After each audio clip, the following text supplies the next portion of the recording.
the proud chief's daughter swore she'd never love him. Until his first touch broke her walls. Arya had always believed that strength meant standing alone. As the daughter of the mountain tribe's proud chief, she'd spent her whole life building walls so high that nobody, not even fate, could climb them. But everything changed the night. She heard the stranger's cry echoing through the storm. Before we continue this powerful story, make sure to like, share, and subscribe to Leaky Stories, where every story reminds us that kindness still matters. Arya found him collapsed near the frozen river, breath shallow, fingers blue. A traveler, or more likely a fool, she thought. He was the kind of outsider her father warned her about. Reckless, soft-spoken, and far too willing to trust the world. She dragged him to the fire lodge simply because no one deserved to die alone in the dark. That was her excuse. But when his hand brushed her wrist as she tried to cut away his soaked cloak, something inside her, something she had spent years burying, shook loose. His name was Aaron, and he smiled, with the kind of gentleness that made people confess truths they didn't know they were carrying. Arya hated that. For days she kept her distance, speaking only when necessary. She reminded herself of her vow. Never grow close, never rely on anyone. Never risk being seen for who she truly was beneath her hardened shell. But Aaron, he thanked everyone. He helped the elders gather wood despite his injuries. He played with the village children like he had always been part of their world. And he did it all without expecting anything in return. His kindness wasn't loud.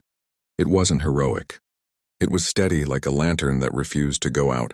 One morning, Arya found him teaching little Lyra how to tie her boots, both of them laughing as if the winter wind had no power there. Something about the scene made Arya's chest ache. "What are you doing?" she asked sharply. Aaron looked up, surprised.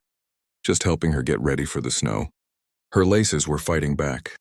The unexpected twist came later that night when Arya overheard her father planning to send Aaron away before sunrise. Outsiders brought trouble, he insisted. Compassion did not outweigh caution. Arya knew she should agree. It was what she always did.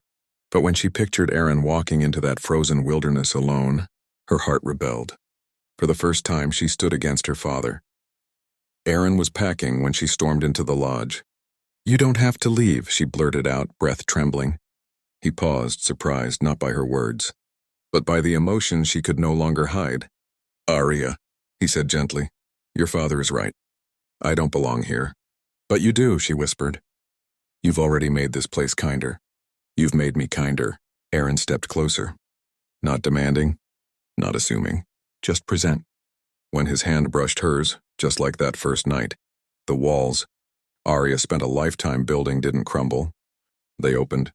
She realized that strength wasn't about standing alone. Sometimes it was about letting compassion find you, even when you'd sworn it never would.